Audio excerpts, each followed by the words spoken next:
Hi guys, welcome back to my channel. So it's quite impressive on my part कि मैंने अभी मुझे last video डाले हुए सिर्फ एक ही दिन हुआ है. आई थिंक आज दूसरा दिन हो गया है और मैं ऑलरेडी एक वीडियो बना रही हूँ. एज आई टोल्ड यू कि मैं बहुत ज़्यादा मैनिफेस्टिंग और मोटिवेटिंग फेज में चल रही हूँ, तो आई थिंक इसलिए इतना सारा कंटेंट मुझसे आ रहा है मेरे अंदर से बाहर.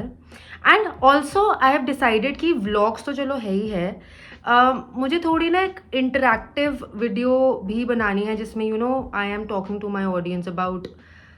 आई थिंक ये चीज़ मैंने पहले भी करी हुई है. I just want to talk about real stuff ऐसी वीडियोज़ में जहाँ हम डिस्कस करेंगे अबाउट लाइफ, मैनिफेस्टेशन एंड और जो भी चीज़ें होती हैं यार अडल्टिंग के बाद जो हिट करती हैं चीज़ें, वो सारी रियल लाइफ टॉक्स करेंगे हम इस पे. So guys, today we will be talking about manifestation, because manifestation एक ऐसी चीज़ है जो मैंने पर्सनली एक्सपीरियंस करी है. एंड ट्रस्ट मी, मैं उन लोगों में से हूँ जो इतनी जल्दी ना ऐसी सब चीज़ों पे बिलीव नहीं करते कि सिर्फ पॉजिटिव सोचना है और पॉजिटिव सोचने से मुझे मिल जाएगी चीज़. या मतलब मुझे ऐसा लगता था कि कितना फुद्दू कॉन्सेप्ट है कि तुम्हें अच्छा सोचना है, तुम हमेशा अच्छा कैसे सोच सकते हो. और मुझे ऐसा होता था कि मतलब रोना नहीं है, हमेशा पॉजिटिव रहना है. और मैं तो रोने के बाद ही पॉजिटिव होती हूँ. मतलब मेरा अभी थोड़ी देर पहले ही मेंटल ब्रेकडाउन हुआ है, तो किसी को पता भी नहीं लग रहा होगा कि मेरा मेंटल ब्रेकडाउन हुआ है. तो मतलब मैं ऐसी बंदी हूँ कि it is very hard for me to be so I was saying कि मैं एक ऐसी बंदी हूँ जो इतना इजीली ट्रस्ट कर ही नहीं सकती इन सब चीज़ों पे. एंड ट्रस्ट करने के बाद जो मेरी लाइफ में चेंजेस आए ना, I would like to discuss it with my audience. अगर कोई ऑडियंस भी नहीं है, कोई रैंडम इंसान भी अगर ये वीडियो देख रहा है और एक 0.1% भी अगर उसको मोटिवेशन मिल रही है अपनी लाइफ को बेटर करने के लिए या मैनिफेस्टेशन करने के लिए ही, तो आई थिंक इससे बेटर चीज़ हो ही नहीं सकती है. क्योंकि जब तुम स्टार्ट करते हो ना ये जर्नी मैनिफेस्टेशन की या पॉजिटिव थिंकिंग की या जो भी कह लो, तो तुम कॉन्स्टेंटली एग्जाम्पल्स ढूंढते हो कि किसी के साथ ऐसा हुआ है, कहीं मैं पागल तो नहीं, या कहीं मैं इतना लाइफ में लो जा चुका हूँ कि मुझे इन सब चीज़ों की ज़रूरत पड़ रही है. तो ऐसे बहुत सारे थॉट्स माइंड में आते हैं, तो तुम चीज़ें ढूंढते हो कि मैं लोगों की स्टोरीज सुनूं, मुझे पता लगे कि कैसे हो रहा है, क्यों हो रहा है. एंड आई फील अगर किसी की इससे हेल्प हो रही है तो इससे ज़्यादा बढ़िया चीज़ तो हो ही नहीं सकती. So firstly I would like to discuss कि मेरी कैसे ये जर्नी स्टार्ट हुई. मैं उन लोगों में से हूँ जो सीधा वर्स्ट केस सिनेरियो पे जंप मारते हैं कि अरे भाई ये तो हो ही नहीं सकता, ये कैसे हो सकता है, फुल पैनिक क्रिएट कर दूंगी. और मुझे ऐसा लगता था, अब नहीं लगता, मुझे ऐसा लगता था कि मेरे साथ कैसे कुछ अच्छा हो सकता है, मेरे साथ क्यों ही अच्छा होगा. ऐसा भी नहीं है कि मेरे साथ हमेशा गंदा होता आया है, बट द थिंग इज़ कि अगर कुछ एकदम ही आपके साथ आउट ऑफ द बॉक्स हो जाए तो अब ऐसा लगता है ना, अरे शिट मेरे साथ कैसे हो गया. तो मेरी ऐसी थिंकिंग थी कि यार मेरे साथ ये कैसे ही हो सकता है. ऐसी थिंकिंग रखती थी मैं. हर चीज़ में एक नेगेटिव वो ढूंढना कि सपोज अगर मैंने यूट्यूब स्टार्ट करा तो मैं ये नहीं देखूंगी कि क्या पता वो चल जाए या क्या पता लोगों को पसंद आए. मैं ये सोचूंगी कि लोग मेरा मजाक उड़ाएंगे या मे बी मेरे पे नेगेटिव कमेंट्स आएंगे. ऐसी थिंकिंग रखती थी मैं. बट इवेंचुअली मैंने देखा कि जो मैं सोच रही हूँ, मतलब मेरे पास एक रैंडमली एक वीडियो आई थी जिसमें था जो तुम सोचते हो वो लाइफ तुम क्रिएट करते हो. और मैंने द सीक्रेट बुक भी पढ़ी थी. तो मैंने रियलाइज़ करा कि हो तो यही रहा है कि जो मैं सोच रही हूँ हो वो ही रहा है, पर मैं नेगेटिव सोच रही हूँ तो वो नेगेटिव भी हो रहा है, और अगर मैं कुछ पॉजिटिव भी सोच रही हूँ तो वो पॉजिटिव भी हो रहा है.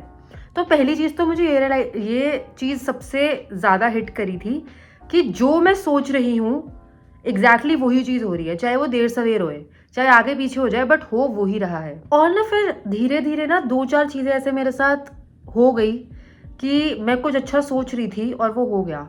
जैसे सो गाइस, मैंने जब छोटी छोटी चीज़ों की बात करी थी जो मैंने मैनिफेस्ट करी है, तो तब ना मुझे 2-3 और चीज़ें मेंशन करनी थी. उस टाइम मेरे माइंड में नहीं आया. अभी मैं अकेले बैल्कनी में बैठी हुई थी, अपने सोच रही थी वीडियो के बारे में, तो मुझे एकदम से ध्यान आया कि मेरी स्किन अगर आप मेरी पुरानी वीडियोस देखो तो मेरी एक्चुअली कभी भी ऐसा नहीं हुआ कि मेरी स्किन पे पिंपल हुआ हो। मतलब वो जो 8-9 क्लास में थोड़े बहुत होते हैं, वरना मेरी बिल्कुल भी एक्ने प्रोन स्किन नहीं थी। एकदम से ही पिछले साल मेरे को इतना ज़्यादा एक्ने होने लग गया, इतना ज़्यादा आउट ऑफ नोवेयर।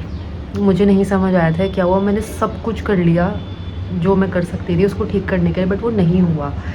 फिर मैंने एफर्मेशंस करने शुरू करे और रात को सोने से पहले अपनी स्किन के बारे में अच्छा बोलती थी, एंड आपके सामने ही है। ऐसे ही करके मैंने अपने बालों की वॉल्यूम भी बढ़ाई। मेरे बालों की वॉल्यूम भी बहुत कम हो गई थी, तो उसको भी मैंने ऐसे ठीक करा। जब मेरे साथ मेरी लाइफ में एक ऐसा इंसिडेंट हुआ कि मैं तो बिल्कुल ही फ्लिप कर गई।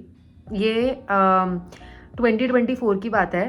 तो काफ़ी वियर्ड फेज चल रहा था मेरी लाइफ का। मेरी जो पुरानी जॉब थी उसमें मैं बहुत ज़्यादा खुश नहीं थी और आई वॉन्टेड टू स्विच। सो मैंने वो जॉब छोड़ी, मैंने 1 साल का ब्रेक लिया। उस ब्रेक में मैंने मैंने पहले स्पेनिश सीखी थी, तो वो मैंने लैंग्वेज कंटिन्यू करी। बट एक सर्टेन कंपनी जो मेरी प्रेजेंट कंपनी है, वो कंपनी मुझे था कि मुझे इसी कंपनी में जाना है। मैंने बहुत जगह 1 साल में मैंने इतनी जगह ट्राई करा, मुझे हर जगह से रिजेक्शन मिल रहा था। मतलब मुझे इतने रिजेक्शंस मिले हैं ना, मतलब मैं बता नहीं सकती। बट मैंने on a very random day अपनी जिस कंपनी में अभी मैं हूँ वो कंपनी डिस्कवर करी, और मुझे था कि मुझे इसी कंपनी में जाना नो मैटर वॉट। पता नहीं क्यों, क्या था, क्यों हुआ, कैसे हुआ, बट मेरे अंदर वही चीज़ थी कि मुझे इधर ही जाना। और मैंने अपनी मम्मी को बोल दिया था कि या तो मैं जॉब नहीं करूँगी, और अगर मैं जॉब करूँगी तो मैं इसी कंपनी में जाऊँगी। और फिर मैंने वो पागल बना शुरू कर दिया, जिसमें मतलब मैंने वीडियोस देखी ढेर सारी मैनिफेस्टेशन की, कैसे आपको अपनी स्पेसिफिक चीज़ कैसे मैनिफेस्ट करनी है, क्या करना है। तो मैंने ऑफ़र लेटर पे कंपनी का नाम डाल दिया, कितने मुझे सैलरी चाहिए थी मैंने वो डाल दी। ऐसा एक ऑफ़र लेटर क्रिएट कर लिया। फिर मैं विजुअलाइज़ करती थी रोज़ कि ये मेरी कंपनी है, ये मेरी कंपनी है, जो भी है। फिर मैंने अपने आप को रेफ़र करवाया, ठीक है। मेरा इंटरव्यू हुआ और मेरा इंटरव्यू इतना क्रेजी गया, कुछ कहने की हद नहीं। मतलब इतना अच्छा इंटरव्यू था ना कि आई वॉज सो श्योर कि मुझे ये जॉब मिलेगी ही मिलेगी। मतलब मैं बता नहीं सकती कि मैं कितनी श्योर थी मुझे ये जॉब मिलेगी। तो क्या हुआ कि मुझे वो जॉब नहीं मिली जिस जॉब के लिए मैंने अप्लाई करा था। और मैं ऐसे डिसहार्टेंड, मैंने मम्मी को बोला, मैंने कहा मम्मी ये क्या था, मैं इतनी पास आके भी मुझे वो चीज़ नहीं मिली। और मैं ऐसे सैड सी बैठी हुई थी। मतलब 1 हफ्ता मैं फुल सैड थी कि ये क्या हो गया। मैं तो मैनिफेस्टेशन चल रही थी, ज़ोरों शोरों से चल रही थी। इतना मैंने सोचा था, ये कैसे नहीं वर्कआउट करा, क्यों नहीं वर्कआउट करा। मतलब ये सब थॉट्स मेरे माइंड में आ रहे थे। मैं बहुत सैड थी। मैं इतनी सैड थी कि मैंने कंसिडर करा कि मैं आगे पढ़ाई कर लेती, और मुझे पढ़ाई करनी बिल्कुल अच्छी नहीं लगती। मतलब मैं पढ़ने लिखने वाला बच्चा हूँ नहीं खास। तो मुझे था कि यार अब वेले थोड़ी बैठेंगे, तो हम पढ़ाई कर लेते हैं, कुछ प्रोडक्टिव करते हैं। वो एज भी नहीं है कि आप वेले घूमते फिरो यहाँ वहाँ। You have to earn. If you not earning तो आप कुछ प्रोडक्टिव कर रहे हो अपनी लाइफ के साथ। तो मैं ऐसे ही डिस्कस कर रही थी अपने घर पे कि मैं शायद MBA कर लेती हूँ या कुछ कर लेती हूँ।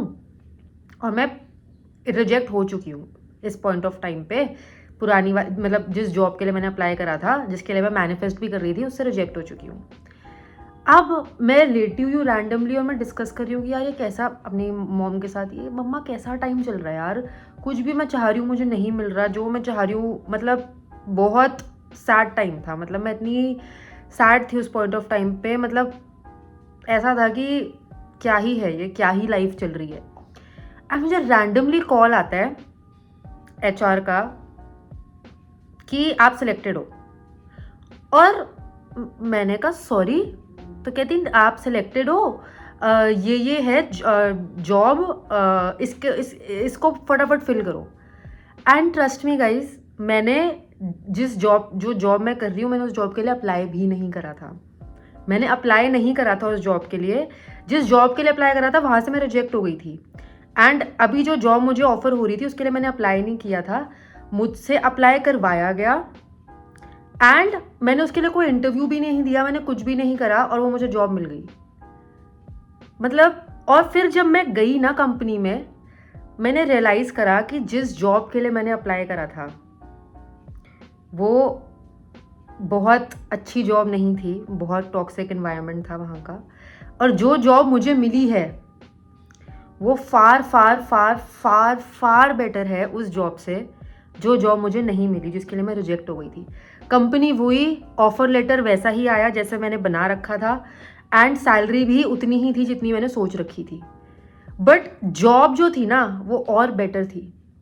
एंड मैं ऐसे फ्लिप कर गई कि मतलब ऐसा था मुझे कि अगर एक चीज़ वर्कआउट नहीं भी करी तो उसमें भी बहुत ज़्यादा सुख है कि हमको ऐसा लगता है अरे यार वर्कआउट नहीं करी या हमारी किस्मत ख़राब है, हमें नहीं पता होता भाई कि वो चीज़ हमारे लिए अच्छी है कि नहीं है।